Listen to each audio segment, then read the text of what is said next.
Exercise 1.3 question number 4 prove करने कि conjugate of z बराबर है z के if and only if z is real. यहाँ पर जो IFF है इसका क्या मतलब होते हैं, यानी सबसे पहले हम इसको प्रूव करेंगे इसकी मदद से और फिर इसको प्रूव करेंगे z conjugate is equal to z की मदद से, यानी हमें कन्वर्सली दो दफ़ा काम करना पड़ेगा। सो IFF if and only if हम सबसे पहले एक लेट कर लेते हैं कॉम्प्लेक्स नंबर, यानी मैं z का नाम दे देता हूँ a प्लस बी आयोटा, और इसका कॉन्जुगेट क्या होगा, जो इमेजिनरी पार्ट है उसका साइन चेंज हो जाएगा। सो जो मेरे पास पहला है कॉन्जुगेट ऑफ z बराबर है z के, ये गिवन है और मुझे प्रूफ क्या करना है कि z इज़ अ रियल। किसकी मदद से, z conjugate is equal to z की मदद से। मैं इसकी मदद से z is a real number उसको प्रूव करूँगा, वेरीफाई करूँगा। सो कॉन्जुगेट ऑफ z और z की वैल्यू पुट कर दें लेफ़्ट और राइट हैंड साइड पर। अब हमें क्या करना है, हमें जो लेफ़्ट साइड पर है उसको राइट हैंड साइड पे शिफ्ट कर दो, या जो राइट हैंड साइड पर है a प्लस बी आयोटा उसको लेफ़्ट हैंड साइड पे शिफ्ट कर दो। मैं क्या कर रहा हूँ, जो लेफ़्ट हैंड साइड पर a माइनस बी आयोटा है इसको राइट हैंड साइड पे शिफ्ट कर रहा हूँ। तो ये मेरे पास क्या आ जाएगा, a plus b iota minus into a minus b iota किसके इक्वल 0 के। माइनस को अंदर मल्टीप्लाई करेंगे साइन चेंज हो जाएंगे, तो ये जो हमारे पास प्लस a है और माइनस a कैंसिल हो जाएगा और b iota plus b iota क्या आंसर आ जाएगा, 2b आयोटा इक्वल टू 0। सो 2 और आयोटा 0 नहीं हो सकता बिकॉज आयोटा किसके इक्वल होता है, स्क्वायर रूट -1 के, और 2 जो सा वो 0 नहीं हो सकता। सो ये दोनों जो टर्म्स हैं ये 0 नहीं हो सकती, तो फिर 0 क्या हो सकता है, b। अगर मैं b की जगह 0 पुट करूँ तो लेफ्ट हैंड साइड भी 0 और राइट हैंड साइड तो ऑलरेडी 0 है। सो मैं यहाँ पर प्रूव क्या किया, b किसके इक्वल 0 के। तो जो कॉम्प्लेक्स नंबर है वो क्या था, z बराबर है a plus b iota, b की जगह क्या पुट कर दे 0, तो z का आंसर क्या आ गया a क्या था, रियल नंबर नहीं था z का, कॉम्प्लेक्स नंबर जो सा। सो a हमारे पास क्या है, रियल नंबर, तो z जो सा वो फिर क्या होगा, इज़ अ रियल नंबर। सो ये हमने वेरीफाई कर लिया। अब क्या करना है, हमें इसका कन्वर्स फाइंड करना है, यानी अब हमें जो गिवन था पहले वो प्रूव करना है और जो पहले प्रूव किया था वो अब गिवन है। अब हमें गिवन क्या है, कन्वर्सली में z is a real number, ये गिवन है और इसकी मदद से हम z कॉन्जुगेट बराबर है z के ये प्रूव करेंगे। तो कॉम्प्लेक्स नंबर क्या था, a प्लस बी आयोटा, तो इसका जो रियल पार्ट है वो क्या है a, बिकॉज हमने क्या लिया, z इज़ अ रियल, ये गिवन है हमें। इस कॉम्प्लेक्स नंबर का जो रियल पार्ट है वो गिवन है, z इज़ अ रियल, यानी z बराबर है a के। सो ये जो मेरे पास z बराबर है a के, इसको मैं इक्वेशन नंबर 1 का नाम दे देता हूँ। अब हमें क्या करना है, मुझे इसका कॉन्जुगेट लेना है, ये इक्वेशन नंबर 1 का। सो इक्वेशन नंबर 1 का कॉन्जुगेट लें, बिकॉज राइट हैंड साइड हमारे पास रियल नंबर ही है तो इसका कॉन्जुगेट वही रहेगा। इसको मैं इक्वेशन नंबर 2 का नाम देता हूँ, और 1 और 2 अगर मैं इन दोनों को देखूं तो इन दोनों की जो राइट हैंड साइड है वो बराबर है। अगर राइट हैंड साइड बराबर है तो लेफ्ट हैंड साइड भी क्या होगी, फिर बराबर होगी। तो यही नहीं हमने प्रूव करना था कि हमारे पास जो कॉन्जुगेट ऑफ z जो है वो बराबर है z के। सो यही था हमारे पास क्वेश्चन नंबर 4। नेक्स्ट हम करते हैं क्वेश्चन नंबर 5। क्वेश्चन नंबर 5 के 4 सवाल हैं, सो बहुत आसान से हैं और इसमें से मैं 2 करूंगा और 2 आप लोगों ने खुद करने होंगे। सिंप्लीफाई करना है जी किस फॉर्म में, a plus b iota form में। अगर मैं इसका फर्स्ट क्वेश्चन देखूं तो वो क्या गिवन है, 5 प्लस 2 इंटू स्क्वायर रूट -4।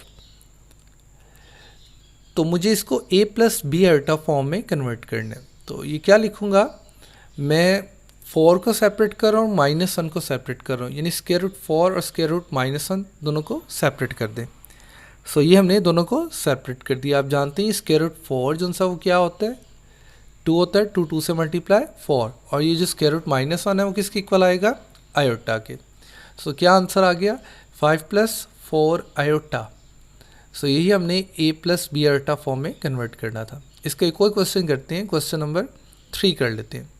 सो जो थर्ड क्वेश्चन है वो क्या है, 2 divide by square root 5 + square root -8। तो इसको सॉल्व करते हैं हम। स्क्वायर रूट 8 और स्क्वायर रूट -1 अगेन डिनोमिनेटर में जो उनसे है उसको सेपरेट कर लेंगे, और हम जानते हैं स्क्वायर रूट -1 किसके इक्वल होता है, आयोटा के। अब यहाँ पर प्रॉब्लम है, डिनोमिनेटर में आयोटा है, हमें डिनोमिनेटर में से इस आयोटा का रिमूव करना है, तो क्या करेंगे, रैशनलाइज करेंगे हम। सो किससे मल्टीप्लाई करेंगे, square root 5 + square root 8 iota के कॉन्जुगेट से मल्टीप्लाई और डिवाइड कर देंगे। सो न्यूमिनेटर से मल्टीप्लाई होगा और डिनोमिनेटर से मल्टीप्लाई होगा। तो डिनोमिनेटर में a + b × a - b एक फार्मूला बन रहा है a² - b² का। तो हम क्या करेंगे, फार्मूले को कंप्लीट कर देंगे, क्लोज करेंगे, तो कि क्या आ जाएगा, square root 5² minus square root 8 iota का होल स्क्वायर। तो स्क्वायर रूट से कैंसिल हो जाएगा, तो ये क्या आ जाएगा, डिनोमिनेटर में 5 - 8 आयोटा स्क्वायर। आयोटा स्क्वायर क्या होता है, -1 8 से मल्टीप्लाई, तो क्या आ जाएगा, +8। तो जो डिनोमिनेटर है वो क्या हमारे पास बनेगा, 8 + 5 13। सो ये हमारे पास है, अगर आप इसको सेपरेट करना चाहें तो कर सकते हैं। सो ये अगर आप देखें तो हमारे पास a + b आयोटा फॉर्म में आ गया, यानी इसमें सिर्फ एक ही रियल नंबर है और एक ही इमेजिनरी नंबर है। सो ये हमारे पास a + b आयोटा फॉर्म में। सो नेक्स्ट हमारे पास जो क्वेश्चन है वो क्वेश्चन नंबर 6 है। क्वेश्चन नंबर 6 है जी, शो करना है। इसके अगेन 2 क्वेश्चन हैं, एक क्वेश्चन मैं करूँगा और एक आप लोगों ने खुद करना होगा। सो वो कहता है जी, अगर फर्स्ट क्वेश्चन देखें तो वो कहता है z² + conjugate of the z² is a real number. तो लेट कर लेते हैं हम एक कॉम्प्लेक्स नंबर और इसका कॉन्जुगेट ले लेते हैं। कॉन्जुगेट क्या करेगा, इमेजिनरी पार्ट के साइन को चेंज कर देगा। सो मुझे इसकी वैल्यू फाइंड करनी है, z² + conjugate of the z², और देखना इसका आंसर जो सा वो रियल आना चाहिए। सो इसकी वैल्यू पुट करते हैं z की और कॉन्जुगेट ऑफ द z की। अब ये दोनों का होल स्क्वायर है, तो a + b का होल स्क्वायर और a - b के होल स्क्वायर का फॉर्मूला, a + b आयोटा का होल स्क्वायर ओपन करेंगे, a² + आयोटा b का होल स्क्वायर + 2ab आयोटा, और इसी तरह a - b आयोटा का होल स्क्वायर, यानी a² + b आयोटा का whole square - 2ab iota +2ab iota और -2ab आयोटा कैंसिल हो जाएंगे। आयोटा स्क्वायर -1 इस प्लस से मल्टीप्लाई, तो क्या आ जाएगा, -b²। इसी तरह यहाँ पर भी क्या आ जाएगा, -b²। सो a² में ऐड होकर 2a² और -b² में ऐड होकर -2b²। तो ये हमारे पास आंसर क्या आ जाएगा, 2a² - 2b²। आप देखें तो राइट हैंड साइड में कहीं पर भी आयोटा नहीं है, तो ये हमारे पास जो राइट हैंड साइड है जो आंसर आया वो क्या आया, रियल नंबर आया।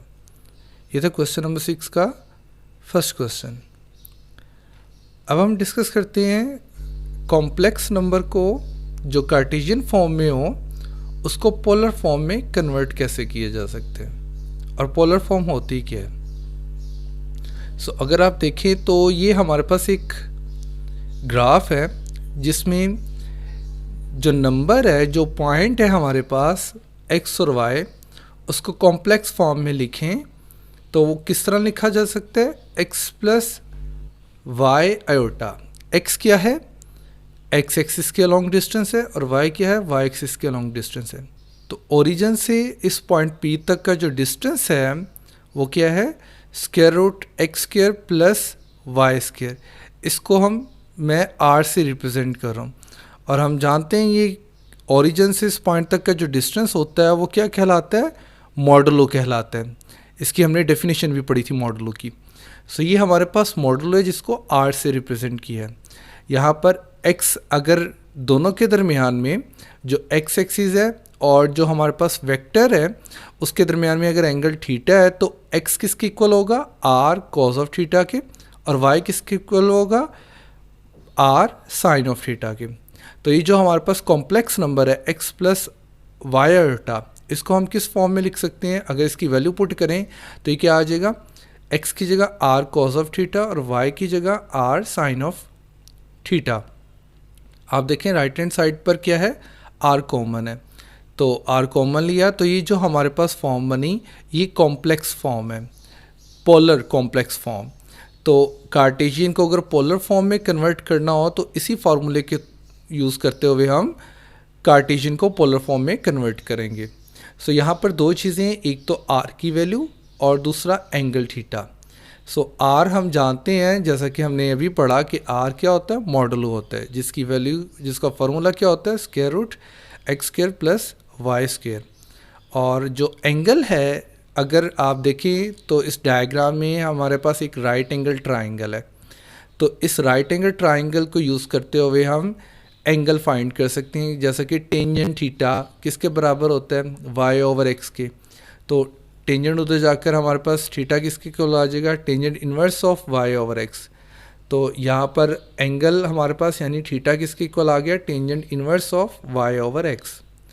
तो अगर हमें कार्टेशियन को पोलर फॉर्म में कन्वर्ट करना है तो इस फॉर्मूले के थ्रू, और इसमें हमें दो चीज़ों की ज़रूरत पड़ेगी, एक आर की वैल्यू की ज़रूरत पड़ेगी और दूसरा एंगल की यानी थीटा की ज़रूरत पड़ेगी। हम इन दोनों को फाइंड करेंगे और इसमें पुट कर देंगे। सो एक एग्जांपल करते हैं, एग्जांपल नंबर 4 पेज नंबर 25 के ऊपर है। कहते हैं express the complex number 1 plus iota square root 3, polar form में हमने इसको कन्वर्ट करना है। तो हम कौन सा फार्मूला यूज़ करेंगे, जो कि अभी पढ़ा कि x प्लस वाई आयोटा बराबर होता है r cos of theta plus iota sine of theta के। ये जो हमें कॉम्प्लेक्स नंबर जो कि कार्टेशियन फॉर्म में है, इसको मैं लेट कर लेता हूँ z। तो इसका जो रियल पार्ट है वो x कहलाएगा और जो इमेजिनरी पार्ट है वो y कहलाएगा।